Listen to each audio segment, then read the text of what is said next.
The medieval proverb, "all roads lead to Rome," does not apply to boxing. In a sport marred with ups and downs, all roads seldom lead to a world title. The starting point is almost always the same, but the journey is treacherous and, most of all, uncertain. This is the story of a young man who left behind the comfortable surroundings of his home in Midland, Texas, with the hope to leave his mark in the sport he so much loves. But boxing perhaps didn't love him back, at least just not yet. This is also the story of another young man that has learned the trade by walking alongside his mentor, trainer, and father, the man he so much wants to please, possibly more than himself. The only drawback is that this narrow path only has room for one. The collision course is set and their future depends on it.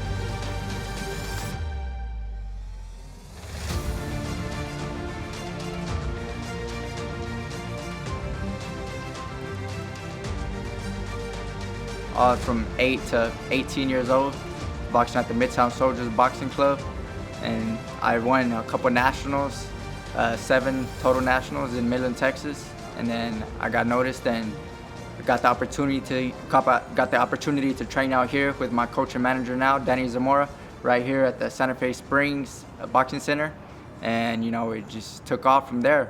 During my high school years and junior high years, I would train through the week and take off early, 5 o'clock in the morning, Saturday mornings, to drive to Dallas, which is a 5-hour drive, to get some rounds. I'd get about 6 rounds in the morning, take a break, eat, and then get 6 rounds later on during the day, then drive back. I was driving many miles to compete at national tournaments like in Kansas City, the Silver Gloves, PAL Nationals here in Oxnard, California. I traveled to Philadelphia to fight at the Olympic trials, and just a lot of sacrifice and dedication. Me staying in Midland, there's not a lot of opportunity for me for sparring and getting better and better training. I come here and I started sparring with world champions, and that's how you develop skills. And my coach, Danny Zamora, has brought me from that level to a whole nother level, just in experience. The way I saw Michael was when I first seen him, it was at a national tournament in Mobile, Alabama. And just saw him fighting, just the aggressiveness that he had. Just a good kid, respectful. Michael's daily life is he eats, lives, and sleeps boxing. He comes to the gym, trains, goes home, relaxes, and does his second training. He's just always about boxing, watching videos, so always wanting to learn.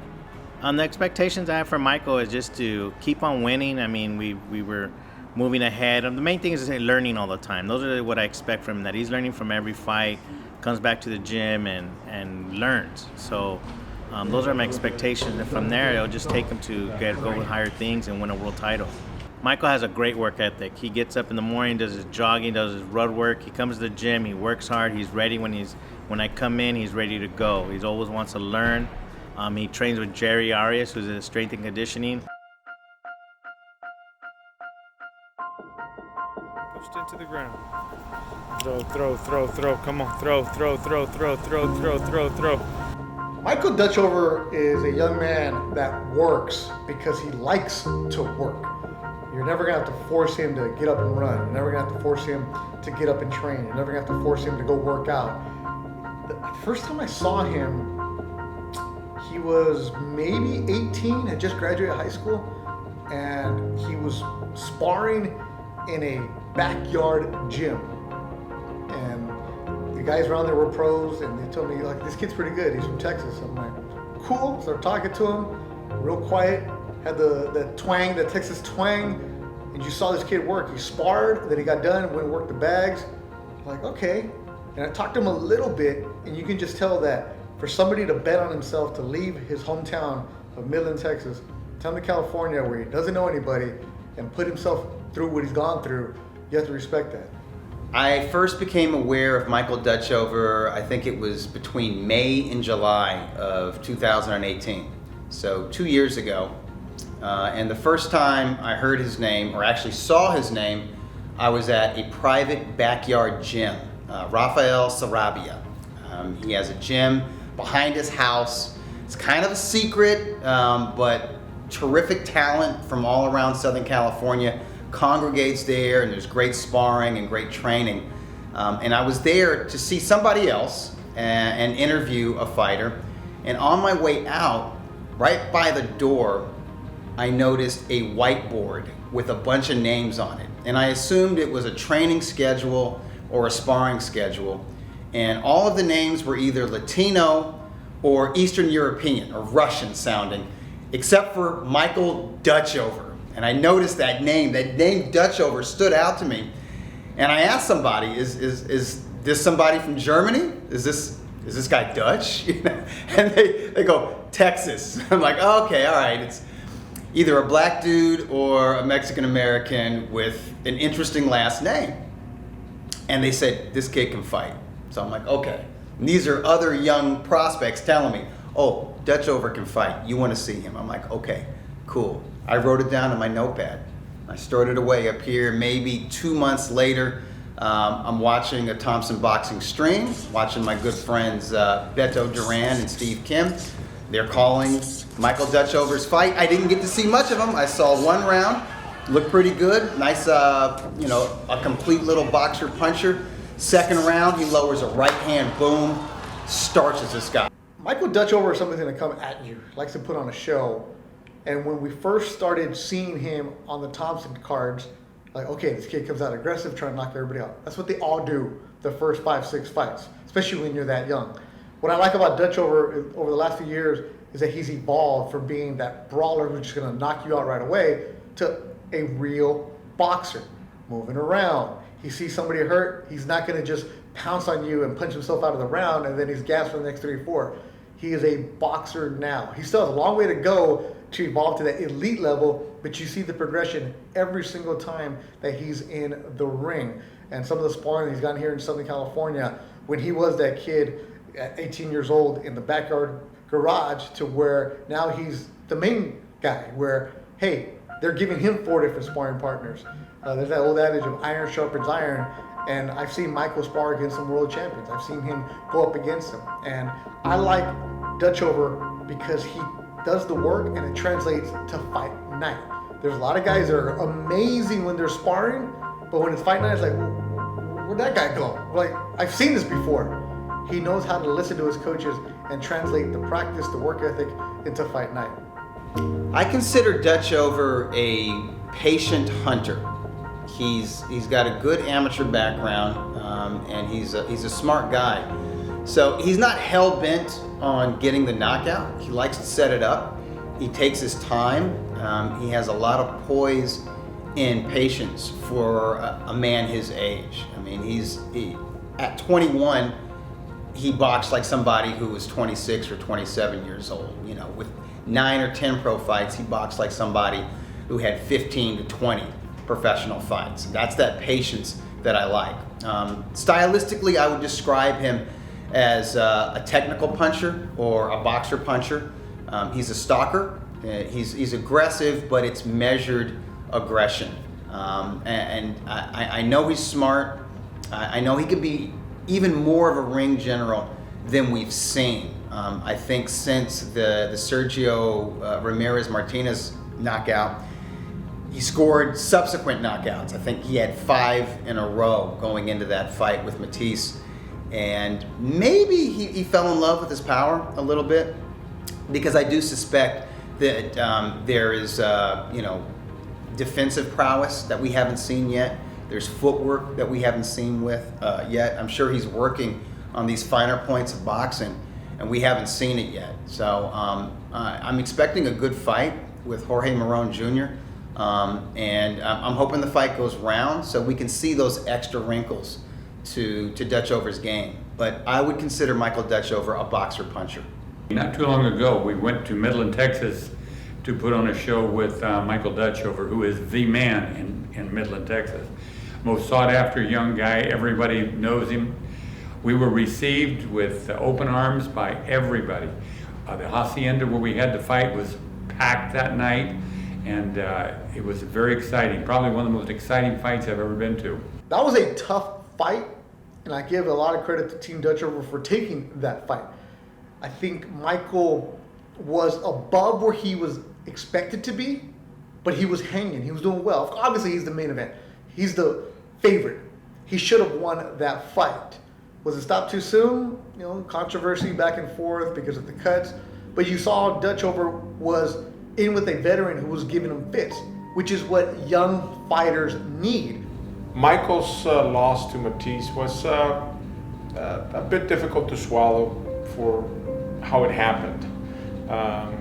We had built up the show in his hometown in Midland, Texas, obviously hoping for the best result. We knew ahead of time that Matisse was a terrific opponent for him, and he posed a threat to our undefeated fighter, Michael Dutchover. It was a bit hard to swallow because how it actually happened. He was winning in all the scorecards, suffered a cut that looked a little bit worse than what it really was. The referee stopped the action with about a minute or so left in the round. I can't remember if it was, I think it was the 7th round. And called the physician immediately, and the doctor called the fight off because he thought, or he thought that, or he deemed that it was going to be dangerous for Michael to continue. There was a lot of blood, but once the blood was cleaned up, once he went to the ER to get stitched up, it was only 4 stitches, so it wasn't really a big deal. But most importantly, I don't think that the officials at ringside allowed for the corner to do their job. Dutchover was scoring consecutive early round knockouts. So when that happens and suddenly you find yourself in a fight that gets out of the 3rd and 4th and 5th rounds and it's competitive and something happens, like you receive a bad cut, it's difficult. It's difficult for a young fighter. It's difficult for a fighter who's 21 or 22 years old with just 12 or 13 professional bouts under his belt. I thought he deserved to be ahead on the scorecards at the time of that stoppage, and had that cut been ruled the result of an inadvertent headbutt or an elbow or something like that, a foul, and they went to the scorecards, Dutchover would have had the W. If the fighter has character and talent and good people around him, they almost always bounce back stronger and better than before. And Dutchover displayed more than those qualities the first time he faced defeat.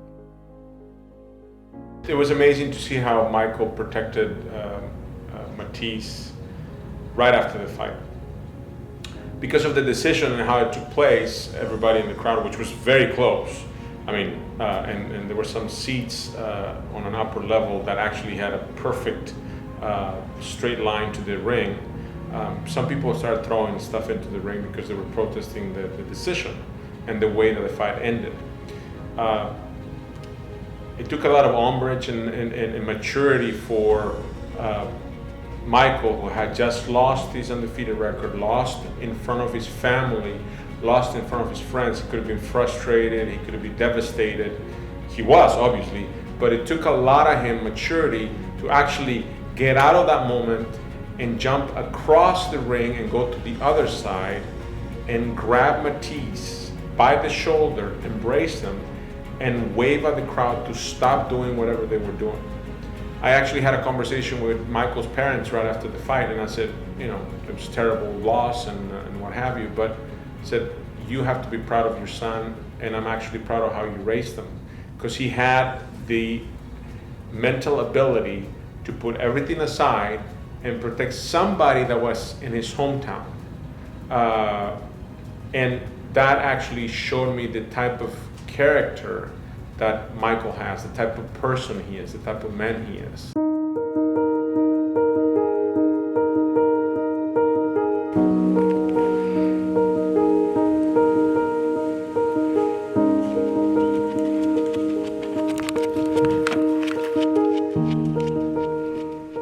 Marron comes from a boxing family. His dad pictured Southern California fight scene. He was a kid who grew up around the sport. He has a lot on the line. If Marron beats Dutchover, it sets him up in the rankings. It sets him up for bigger fights. It sets him up for a bigger payday. It sets up his career. He's been on the fringes in the Southern California boxing scene, has a nice record up and down Southern California and in Mexico. Can he come at you? Yeah. Can he beat you? Without a doubt. This wasn't a fight to set up to showcase Dutchover. This is a fight to set up what are you all about right now. And Marron knows there's a big opportunity for him. If you listen to interviews, if you watch him, he doesn't consider himself the B-side. He doesn't think he's the underdog. And I love that attitude because most of his career, he's always been the favorite. The tables have been turned on him, and that fuels the fire. I expect him to come out hungry, ready to attack, and put on a great show. So my preparation for Michael Dutchover, it's been the same, similar to other camps. Nothing's really changed. Obviously, we got to find some similar styles in terms of my sparring. But, I'm still attacking with the same mentality, coming determined and, very motivated to come in and train and get better and progress in my career. And this fight, hopefully, puts me in a limelight where, where I can elevate my status. Yeah, so the little tape I've seen of Michael Dutchover, he's really technically sound, very good puncher. He's a very, precise, he picks his shots from what I've seen. But I feel like my athletic ability will take over and, I will start to showcase my skills and my talent, and I feel like I really want to do that exactly. But yeah, he's a great fighter. Don't take anything away from him. He's going to come just, with a lot of motivation, just like I am, and may the best man win. So in terms of my amateur career, I didn't have a very decorated amateur career, but I had a lot of experience in the gym, obviously with a lot of professionals throughout my life that come in and out. They've mentored me, they've given me a lot of great advice, how to go about it, and in terms of the physicality and the mentality that you have to bring, I've learned a lot throughout the years, and obviously watching guys like Antonio De Marco who won a lightweight championship, a guy like Mercito Hessa, or a lot of great names, my dad has, worked with throughout the years, leading up to my first, career bout, which was an amazing experience, and I hope to continue from that. Yeah, my father's, he's been in the sport of boxing for many years. He's worked with a ton of, well-known promoters, and he's managed a lot of world champions in the past, and, obviously to this day, he's very essential in my career, obviously as my manager, but more importantly as my father, guiding me, on the right path is very important when you're dealing with your son.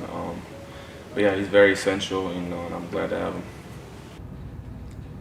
For Jorge Marron, a victory over Michael Dutchover is huge. It basically puts him on the radar. I think he's under the radar. I don't think he's considered a prospect by even diehard boxing aficionados, despite an 18-1 record. And that's because most of his fights have been south of the border. Most of his fights have not been televised or streamed. So he's a bit of an unknown. But if you beat Michael Dutchover, you're going to have a name for yourself. And he starts from there, basically. At that point, people are going to be watching them. For Michael Dutchover, a victory means getting back in the win column and regaining some of the career momentum he lost with the first professional loss of his career against Thomas Matisse. And that's very important. It's very important, not just for his career, but just for his own peace of mind, because he knows how good he is. He knows he's talented. And I think he's going to be even more motivated and serious about his career going forward, but he's got to get back in that win column. He's got to prove to people that he's a winner, that he's a prospect, and that he is a promising future contender. A lot on the line for both fighters.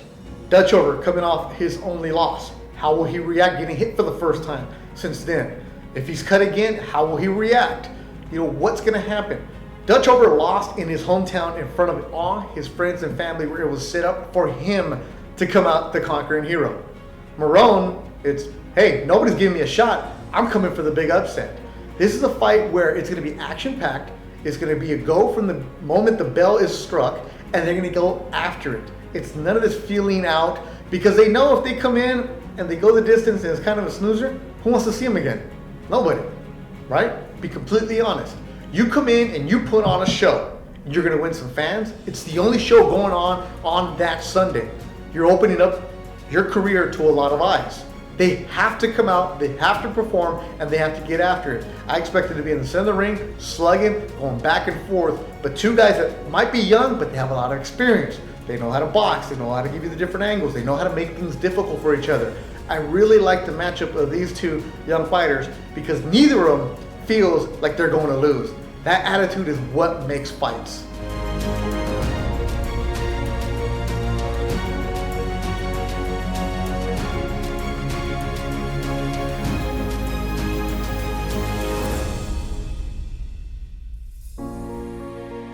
Dutchover and Marron have a lot to prove.